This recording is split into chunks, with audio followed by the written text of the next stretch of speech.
FOMO. My name is Patrick J. McGinnis, and I'm a FOMO Sapiens. And since you're here, I'm going to bet that you are too.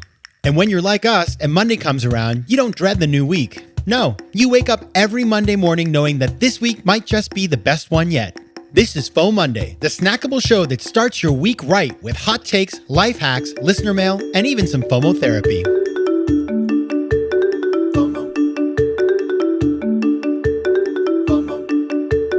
Hey everybody, this is FOMOnday, the companion show to FOMO Sapiens, and it is FOMOnday, best day of the week. I'm so low-key today, sorry, I don't know what's going on with me. Yikes. I'm your host, Patrick J. McGinnis, venture capitalist by day, author and podcaster by night, and of course, FOMO Sapiens 24/7. And we're changing things up a little bit here at FOMOndays because instead of recapping the show from last week, we're going to start telling you about what's coming and give you a little homework to think about in advance of the show. So it's a little shift, but I think it's one that's going to work out for us here. So I got to tell you, just to kind of set the table here, on Thursday, my guest is a really impressive woman. Her name is Shivani Saroya. She is the CEO of Tala. And we're going to be talking about building. This is a massive business, like unicorns all the way down the street. It provides financial services at the bottom of the pyramid. And she runs this business out of the States. So she's out in LA. And we just talked about, like, it's not easy to do that, right? Like, it's crazy.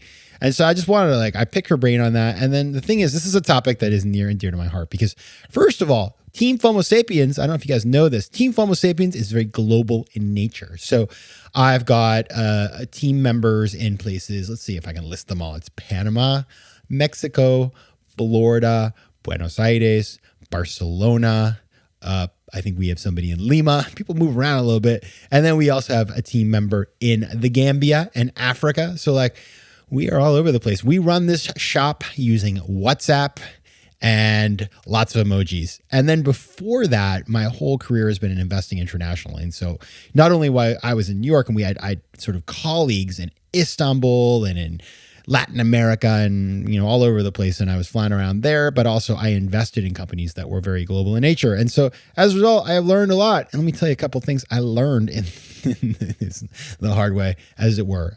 I had this investment in Turkey that didn't go so well. And what I learned in this thing was going badly, but nobody would actually ever say it. And we'd have these meetings. I had this Turkish colleague who was a little bit of a conspiracy theorist, but I love him. But he just always kind of would assume bad things. He was probably right most of the time. So his theories were good, but we'd have a meeting and, I get out of the meeting and I thought I heard one thing and he would say, did you not hear the hidden messages? And so Turkish people, at least in my experience, they tend to have a way of talking at two levels. They're sort of having one conversation, but there's all this sort of messages underneath that you have to listen for. So if you're in Turkey, I hope you won't be offended that I've just stereotyped you that way, but it is true. I remember I learned to become sort of adept at looking for the second meaning and things, oftentimes something that I didn't want to hear. And that was definitely an important skill there. I also did business in China, and I found that it was interesting that there is a real desire not to say no. So people don't want to say no to you. And so you really have to make sure that you understand if something isn't possible. And there's an interesting cultural norm there. In Latin America, I've done a ton of work there, and the personal aspects of business are so important. People really, it's just a culture where people really get behind sort of who people are, and they tend to want to know about you as a person a lot more. It's just less transactional, and that can be great. But then at the same time, you have to recognize that it is different, and so you have to be prepared to have those conversations, and also know to ask people stuff. Another thing in Turkey, by the way, and now I'm on a roll, is that if you don't show up with a present, Turkish people give you a present no matter what. And it's kind of like a little arms race. You get a present for them and then they bring you a bigger present and you need to give a bigger one. So Turkish people, I'm telling you, if you go to Istanbul, go to somebody's home, bring a present because they'll have one for you. If they don't, they're probably not from Turkey. Now, the other thing is, this is another one I love. English people, Classic understatement. When they say something, it's like, oh, it's very interesting. It probably means I hate that. So it's just, anyway, so many interesting things. And when you're dealing with languages and time zones and customs, it is complicated. And so that's what I want to talk about today. I want to talk about how we can manage multicultural, cross-national teams. FOMO. FOMO. All right. So I got 7 tips on how to manage a multinational, cross-national, multi-time zone, multicultural team. Numero uno. I wonder if I can do all these in foreign languages. Probably. We'll see how it goes. Probably not. Avoid a single culture bias. It's really important. It's sort of like my way or the highway. This is an American enterprise. This is a French enterprise. When you have people from all over the place, if you put a single culture bias and all you want to talk about is that one culture, number one, that's just not the way the modern world works. Culture is global. And number two is you're missing out. I mean, you're not letting people bring their full selves to work. And so it's really important to give people space to share their culture, their customs, how they do things, and recognize that, hey, you know what? Some of those might be better than what we are doing in a particular culture. And so just kind of making it clear to people, this is a place where ideas and culture and the way we discuss things isn't just about, maybe we're an American country. It's just not about being American or French or British or whatever. It's really critical. So that's number one. Le numéro deux, avoid stereotypes. As I say that, I'm like, I just stereotyped all kinds of cultures, like Turkish people in gifting, but try not to do that. I think there's a difference between recognizing cultural norms and things that are prevalent in a culture.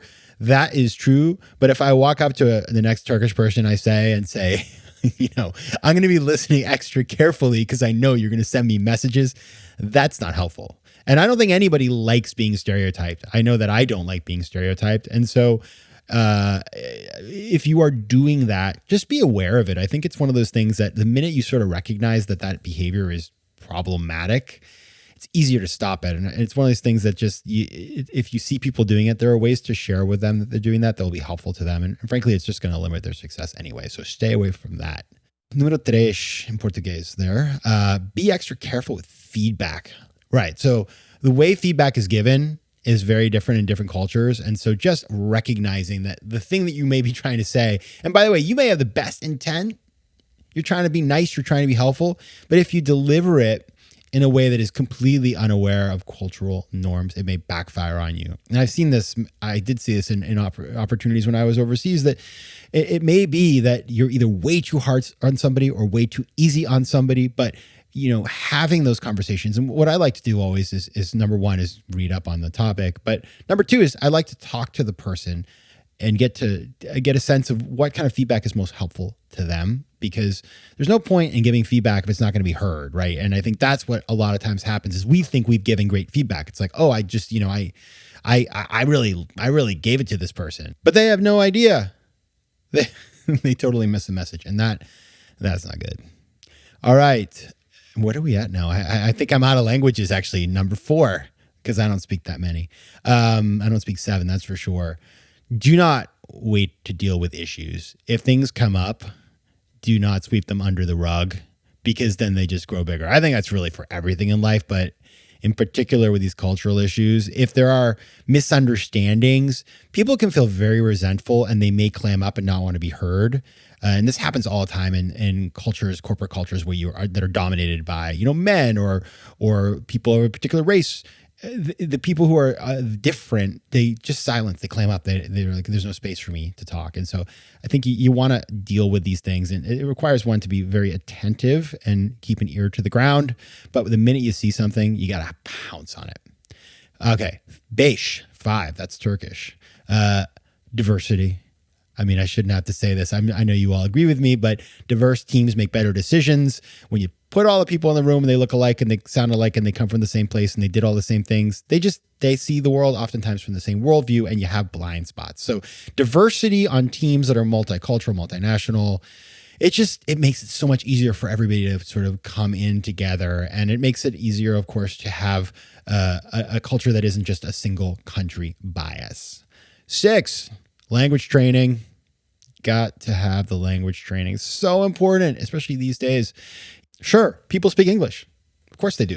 A lot of people speak English now, but that doesn't mean that you can't learn another language. And I've seen, I speak French and Spanish and Portuguese. My French is the worst of the 3, but I've actually, I've given talks in French, and I'm sorry to all of you who were there in Senegal. That was a long hour for you, but I do think maybe I won't do that again, but people appreciate it. You don't have to be amazing. You have to make an effort. And even if you just speak 20 words and you're able to sort of just start and end the meeting in a language that's not your own, I think that adds tons of value. And finally, meet up in real life, IRL. And guess what? That's going to be possible again. Getting people together. And the old firm I worked for, which was International Investing, we do these really awesome offsites in like Cairo and other places. And it just getting people together, especially when they're from different parts of the world, you realize, number one, it's like, oh, what a cool organization we work for. We realize that diversity is strength, and you get past those cultural issues, because when you look somebody in the eye and share, a meal with them, it's just a lot easier to understand each other, even if you mess up once in a while. All right. That is my take. Love to hear yours. You can reach me at letsconnect@patrickmcginnis.com, on Twitter @PJMcGinnis, and on Instagram @PatrickJMcGinnis.